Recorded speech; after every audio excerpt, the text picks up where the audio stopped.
زمانے بھر میں یہ قاعدہ ہے کہ جس کا کھانا اسی کا گانا۔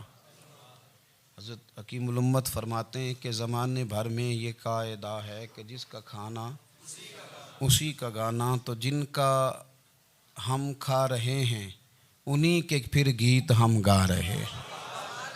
کائنات ارضی اور سماوی پر سب سے بڑا، سب سے شاندار، سب سے خوبصورت، سب سے ٹھنڈا، سب سے امن والا جو انقلاب ہے وہ میرے نبی پاک نے برپا فرمایا۔ بڑی یہ کم نصیبی ہے کہ مسلمانوں میں فرقے بن گئے اور امت تقسیم ہو گئی اور تقسیم ہونے سے کمزور ہو گئی۔ لیکن افسوس کی بات یہ ہے کہ لوگ اس بات کو سمجھنے سے عاری ہیں کہ عید میلاد النبی صلی اللہ تعالیٰ علیہ وسلم تو امت اس بات کے شکر کے طور پہ مناتی ہے کہ اللہ نے ہمیں اپنے نبی کا غلام بنایا۔ آؤ میں تمہیں مسلم شریف پڑھ کے سناتا ہوں، اور راوی بھی وہ بندہ جو ہر وقت حضور کے قریب رہتے تھے، حضرت انس بن مالک رضی اللہ تعالیٰ۔ آپ فرماتے ہیں مجھے وہ دن بھولتا ہی نہیں، میں بھلا سکتا ہی نہیں جس دن میرے نبی پاک مکے سے ہجرت کر کے مدینہ طیبہ تشریف لائے تھے۔ حضور اس دن کیا ہوا تھا؟ تو حضرت انس بن مالک فرماتے ہیں ساری بیبیاں چھتوں پہ چڑھ گئیں، ساری عورتیں اپنے اپنے کام میں مصروف ہوتی ہیں، کوئی کسی وجہ سے چھت پہ چڑھ جائے تو چڑھ جائے، ساری کٹھی تب بھی چڑھتی ہیں جب گلی میں کچھ اور ہو، جب کوئی انوکھی بات۔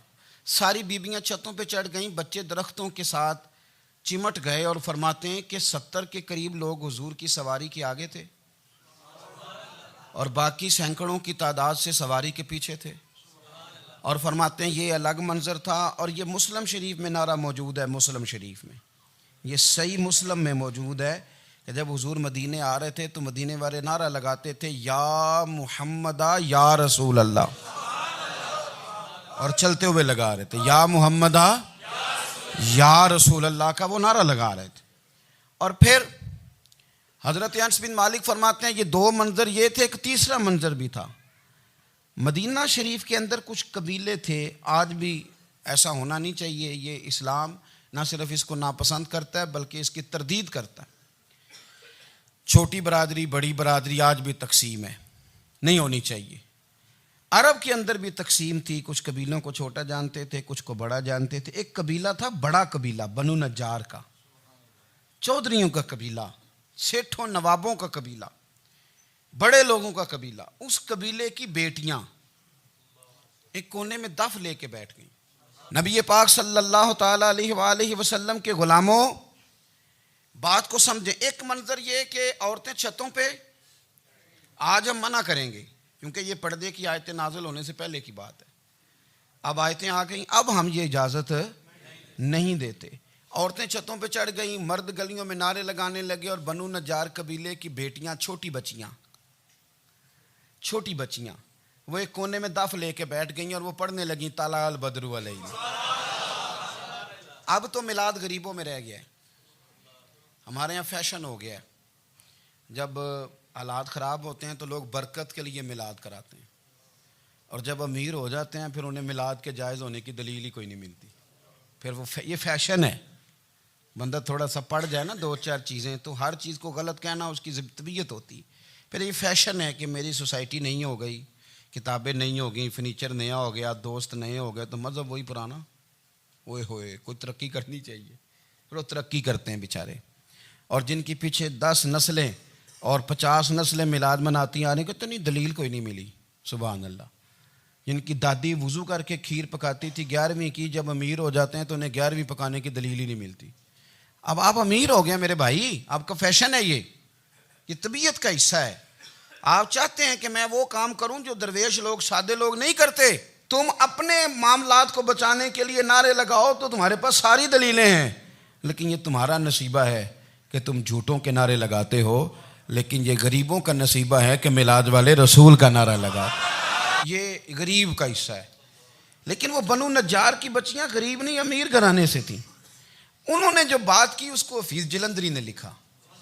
مرحوم کہنے لگے کہ وہ ننھی بچیاں، چھوٹی بچیاں تھیں، کہتے وہ ننھی بچیاں وہاں بیٹھ کر دف بجاتی تھیں اور رسول پاک کی جانب اشارے کر کے گاتی تھیں، اور لوگوں سے کہتی تھیں کہ یہ کو ہمارا پیشہ نہیں دف بجانا، ہم تو چودھریوں کی بیٹیاں ہیں، ہم تو بڑے خاندان سے ہیں۔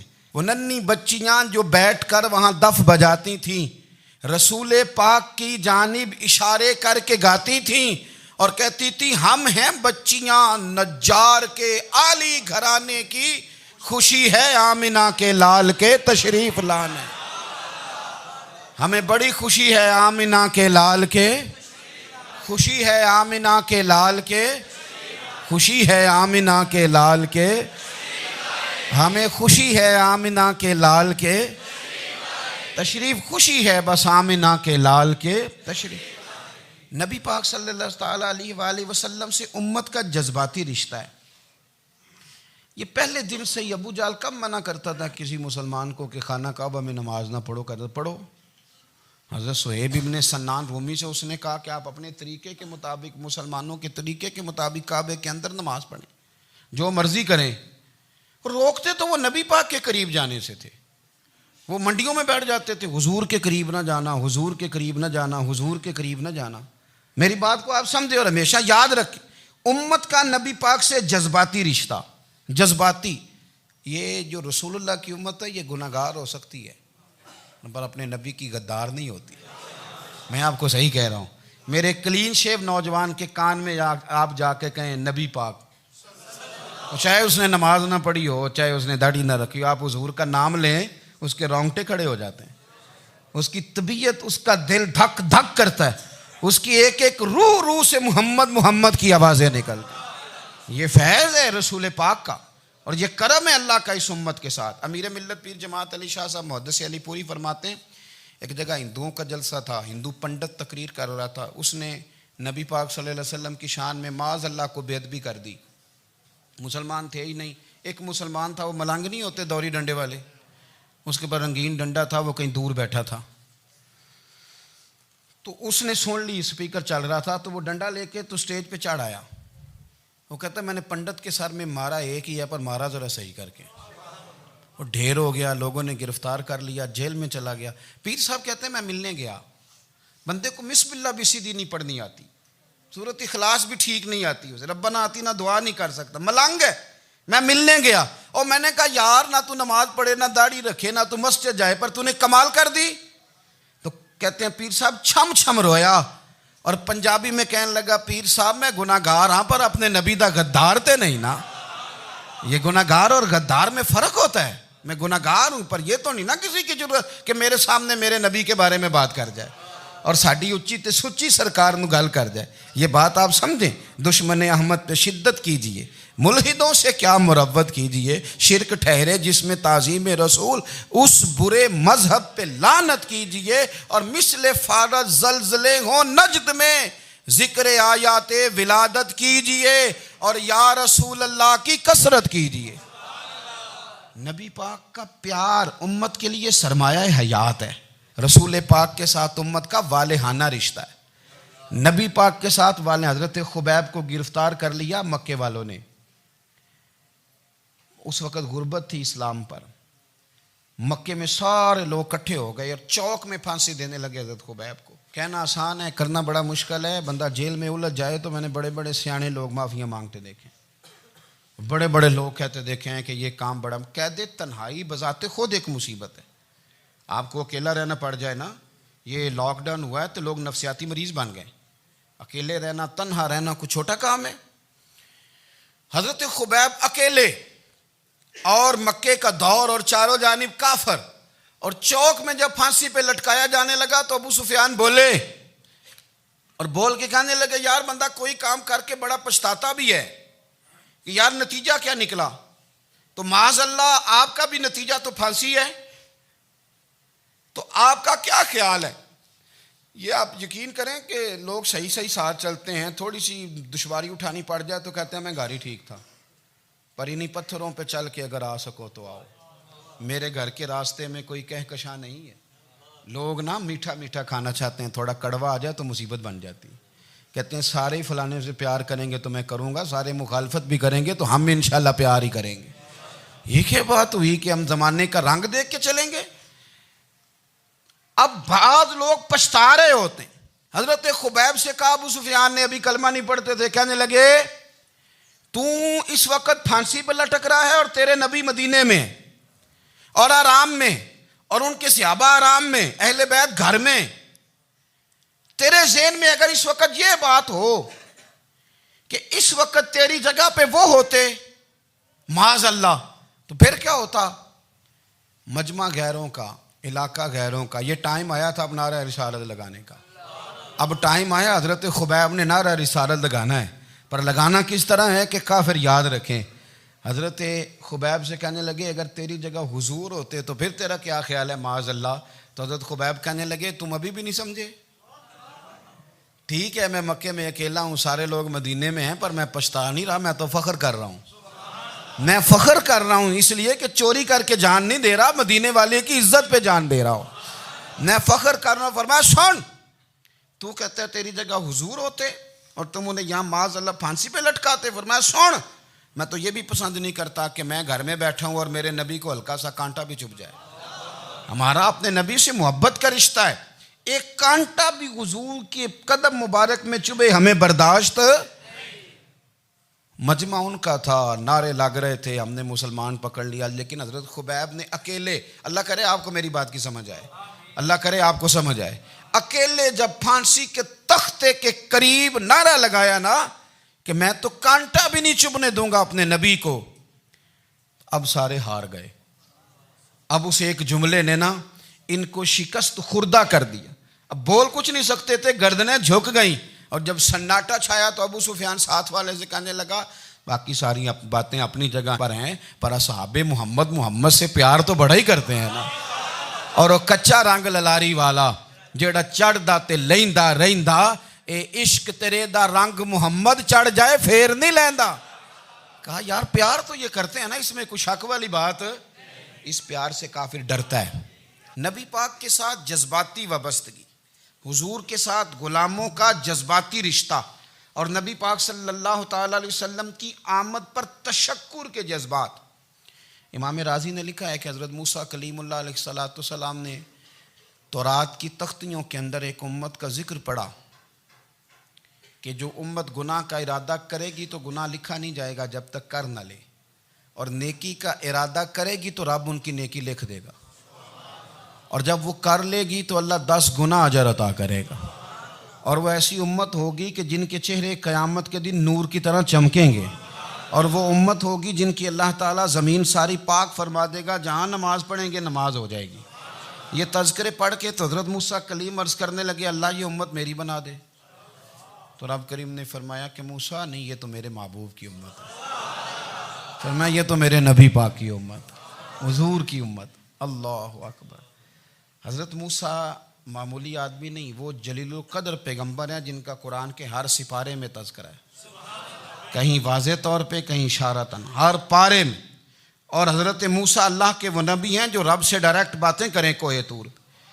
کہا اے موسیٰ یہ امت تو میرے نبی کی ہے، تو حضرت موسیٰ علیہ السلام عرض کرتے ہیں، امام رازی نے لکھا ہے، کہتے ہیں اے اللہ پھر مجھے اپنی نبی کی امت میں شامل کر۔ او یار ہمیں لوگ کہتے ہیں میلاد نہ مناؤ، جس امت میں آنے کے لیے حضرت موسیٰ نے دعا مانگی، جس محبوب کی غلامی کے لیے، ہمیں تو دعا بھی کوئی نہیں مانگنی پڑی، اللہ نے فضل سے ہی مدینے والے کا غلام بنا دیا۔ تو ہم حضور کے تذکرے نہ کریں، ہم تشکر نہ کریں، ہم نبی پاک صلی اللہ تعالی وسلم کی نعت نہ پڑھیں، ہم حضور کے آنے پر جشن کا اظہار نہ کریں، ہر وہ جائز طریقہ جس سے اظہار خوشی ہو سکے وہ میلاد پہ کرنا چاہیے، اور اس کے لیے اسباب بنانے چاہیے۔ امت کا ایک جذباتی انداز ہونا چاہیے نبی پاک کے ساتھ، ایک وارفتگی، ایک ذوق، ایک طبیعت کے اندر وجدان۔ نعرہ مطلب اس طرح نہ ہو کہ بس چل رہا ہے کام، میں نہیں ہوں قائل، میں کہتا ہوں پہلے تو کوئی لگائے نہ، اور پھر نعرہ جب لگتا تھا نا تو مسلمانوں کے یہاں نعرہ لگتا تھا تو بڑے بڑے لوگ کانپ جاتے تھے۔ صوفیاء نے لکھا ہے کہ حضرت عمر نے جب کلمہ پڑھا نا تو 39 بندے کلمہ پڑھتے تھے، تو نبی پاک نے رات کو دعا مانگی، اے اللہ عمر کو مسلمان کر کے اسلام کو عزت دے۔ حضرت عمر سویرے آ گئے، میں وہ تفصیل میں نہیں جاتا، بات لمبی۔ حضرت عمر جب آئے نا اور انہوں نے آتے جب کہا نا کہ میں کلمہ پڑھنے آیا ہوں، تو حضور اتنے راضی ہوئے کہ نبی پاک نے کہا اللہ اکبر، تو صحابہ نے نعرے لگائے اللہ اکبر اللہ اکبر، یعنی 40 لوگ مسلمان ہوئے تو نعرے لگے ہمارے صوفیاء کہتے ہیں حضرت عمر کے آنے پر جب نعرے لگے تو بتاؤ کہ وہ تو نعرہ تکبیر لگا، نعرہ رسالت کیوں نہیں لگا؟ تو کہتے ہیں گویا ہمیں حضور نے یہ سمجھایا ہے، حضور کے اشاروں نے سمجھایا ہے کہ میں اب اپنے نعرے خود تو نہیں نہ لگاؤں گا، میں نے تو اللہ اکبر کہہ دیا، عمر آ گیا ہے میرے نعرے لگاتا رہے گا، نعرے لگیں گے۔ حضرت عمر نے پہلے دن ہی کہا کہ حضور آپ سچے رسول ہیں تو چھپ چھپ کے نماز کیوں پڑھیں؟ شروع ہو گئے نعرے، حضور آپ سچے ہیں تو چھپ چھپ کے نماز کا کیا معنی ہو؟ تو حضور نے فرمایا تیرا کیا ارادہ ہے؟ حضور سارے نہیں، ایک میں ایک امیر حمزہ، ایک لائن کے آگے وہ لگ جائے، ایک کے آگے میں لگ جاؤں، اور باقی مسلمان جتنے ہیں کل 40 تھے، پیچھے 18 19 بچیں گے، تو ایک لائن میں وہ ہو جائیں، ایک میں آگے ایک میں امیر حمزہ ہو، ایک میں ہوں، تو دیکھ لیتے ہیں یہ ہمیں نماز کیسے نہیں پڑھنے دیتے۔ ہاں دیکھ لیتے ہیں، آئے نا میدان میں، ادھر آ ستمگر ہنر آزمائیں تو تیر آزما ہم جگر آزمائیں، اور غلامان محمد جان دینے سے نہیں ڈرتے، یہ سر کٹ جائے یہاں رہ جائے کچھ پرواہ نہیں کرتے۔ فرمایا بھی پتہ چل جاتا ہے نا، ایک لائن میں حضرت امیر حمزہ ہو گئے، ایک میں حضرت عمر ہو گئے۔ پہلے یہ مارتے تھے جو حرم شریف میں مسلمانوں کے طریقے پہ نماز پڑھتا تھا، یہ جلوسوں کی بڑی برکت ہے، اندر بیٹھے رہے نا چپ کر کے، نکل جائیں تو پتہ کچھ بھی نہیں چلتا۔ جب نکلتے ہیں نا لوگ کہتے ہیں جلوس کیا معنی ہے، تو میں بتاتا ہوں نا جلوس کا معنی کیا ہے۔ حضرت عمر نے باہر نکلے 2 لائنوں کا جلوس، لمبا بھی کوئی نہیں، بندے بھی 40، اور جناب فاروق اعظم باہر نکلے تو عمر کا نعرہ، عمر کا، حضرت عمر نے یوں کر کے آستینیں بازو کی چڑھا لیں، اور اپنے گلے میں جو ان کے رومال تھا نا اس کو یوں سینے پہ باندھا، اور اس ہاتھ میں تلوار تھی تو یوں کر کے باہر لہرائی، کہنے لگے او مکے کے کافرو ادھر آؤ میرے سامنے، جس نے اپنی بیوی بیوہ کرانی ہو، جس نے بچے یتیم کرانے ہوں، وہ آئے میدان میں، مصطفیٰ کے غلام آج سڑکوں پہ نکل آئے میدان میں ہمارے سامنے ہمارا مقابلہ کرے، آئے نا میدان میں، ہم نکلے ہیں، اب ہم یہاں کعبے میں اعلانیہ نماز پڑھیں گے، ہم پڑھیں گے، طاقت ہے تو آؤ نا ہمارا مقابلہ کرو، آؤ۔ کفر بذات خود بہت بڑا جھوٹ ہے، اور جھوٹ کے پیر، بس 2 بندے نکلے تلواریں لے کے آگے، تو پھر حضرت عمر نے اعلانیہ نماز پڑھوائی خانہ کعبہ۔ تو میرے بھائی رسول اللہ صلی اللہ علیہ وسلم کے غلام تو جب نعرہ لگاتے تھے تو ہو ہی کمال جاتا تھا۔ پھر بریلی کے امام بولے، کہنے لگے پیش حق مجدہ شفاعت کا سناتے جائیں، حضور قیامت کے دن آگے نا ہمارے آگے خوشخبری دیں گے، کہیں گے تم فکر نہ کرو، آ جاؤ میں تمہیں بخشواتا ہوں، میں تمہاری سفارش، آ جاؤ پیچھے۔ حضور نہ پیش حق مجدہ شفاعت کا سناتے جائیں گے۔ یقین کریں بریلی کے امام کو بھی بڑا ہی رنگ آتا ہے بیان کرنے کا، کہنے لگے آپ روتے جائیں گے، اللہ کو منانا ہے نا حضور نے، کہتے ہیں پیش حق مجدہ شفاعت کا سناتے جائیں گے، آپ روتے جائیں گے پر ہم کو ہنساتے جائیں گے، باغ جنت میں محمد مسکراتے جائیں گے، پھول رحمت کے گریں گے ہم اٹھاتے جائیں گے، اور حشر میں ہوگا ہمارا داخلہ اس شان سے ہم یا رسول اللہ کا نعرہ لگاتے جائیں، ہم یا رسول اللہ کا نعرہ۔ امام راضی کہتے ہیں حضور نے ایک رکا پکڑا چھوٹا سا، ایک بندے کو لوگ دوزخ میں لے کے جا رہے ہیں، اچھا مجھے ایک بات بتاؤ، فیصلہ پہلے ہو گیا ہے، اللہ کے سامنے ہوا ہے، اور فیصلہ ہو گیا اور طے ہو گیا کہ دوزخ میں جانا ہے، وہ قریب پہنچ گئے دوزخ کے، تو حضور نے دیکھ لیا، اور بتایا کس نے؟ حضرت آدم نے۔ حضرت آدم کہنے لگے حضور وہ آپ کے غلام کو دوزخ میں لے جا رہے ہیں، نبی پاک آگے گئے، کیا پڑھتے ہیں ہمارے بھائی؟ حضور نے مجھے ان سے چھڑا کے چھوڑ دیا۔ نبی پاک صلی اللہ علیہ وسلم آگے گئے، فرمایا ادھر آؤ، کہاں لے کے جا رہے ہو؟ اللہ کے سامنے فیصلہ ہوا ہے نا، فرشتوں نے کیا ہے نا، فرشتے کو کسی سے بددیانتی تو نہیں نہ کرتے، فرشتوں نے جو کیا ٹھیک کیا ہے نا، کیوں لے کے جا رہے ہو؟ سونے گناہ زیادہ ہیں، نیکیاں تھوڑی ہیں، فرمایا میرے سامنے تولو۔ کسی فرشتے نے نہیں کہا کہ سونے معاذ اللہ ہم کو بے ایمان ہے، ہماری کوئی اس سے زد چل ساڈا کو بننا سان جائے دے نال، بھائی میرا مطلب ہے صحیح تولا ہے، فیصلہ ہے، فرمایا دوبارہ تولو۔ گویا رب بھی فرماتا ہے جیسے میرا محبوب کہتا ہے ویسے ہی کر، او کوئی نہیں دوبارہ تول لو، کوئی حرج نہیں، تولو نہ دوبارہ۔ فرشتے دوبارہ آئیں گے، انہوں نے دوبارہ تولا، ایک پلڑے میں نیکیاں ایک پلڑے میں گناہ، اب وہ گناہ پھر زیادہ نکلے تو نبی پاک نے نا جیب سے اتنا سا روکا نکالا، روکے کا بھی کوئی وزن ہوتا ہے، وہ حضور نے نیکیوں کے پلڑے میں رکھ دیا، نیکیاں بڑھ گئیں، فرشتے بھی چپ کر گئے. چلو بھائی جنت میں. میری طرح کا تھا نا پتہ سارا ہے سردار نے کیتی ہے, پتہ تو تھا نا اسے من آنم کے من دانم, تو سیدھا حضور کے قدموں سے جا لگا. کہنے لگا سونیا میں تو ساری زندگی گناہ کرتا رہا, یہ کون سی نیکی ہے؟ تو حضور فرمانے لگے چپ کر, جنت کا دروازہ کھول گیا, تو جا جنت میں. حضور رکے میں کیا ہے؟ فرمایا تو نے ایک دن درود و سلام نہیں پڑھا تھا, میں نے تیرا سنبھال کے رکھا ہوا تیرا درود شریف, وہ نعرے رسالت بھی تو نے لگائے تھے, وہ تو کھول کے میرے تذکرے میں نے تیرا سنبھال لیا. دوزخ میں میں تو کیا میرا سایہ نہ جائے, کیونکہ رسول پاک سے دیکھا نہ جائے. میرے رسول پاک اور میری بات سنو, میں بھی آپ کو کھانا نہیں کھلاتا, لنگر میرے سنگی کھلاتے ہیں, میرے دوست آپ کو کھانا پیش کرتے ہیں. ہر جگہ آپ جاتے ہیں تو وہاں کچھ لوگوں کی ڈیوٹی ہوتی ہے. لیکن ترمذی شریف سیاستہ کی حدیث ہے, حضرت انس نے پوچھا تھا حضور قیامت میں کہاں ملیں گے؟ فرمایا حوض کوثر پہ. حضور وہاں انس پانی پلائیں گے کہ بلال پلائیں گے کہ سہیب پلائیں گے؟ فرمایا نہیں, امت پیاسی آئے گی تو میں اپنے دست مبارک سے پانی پلاؤں.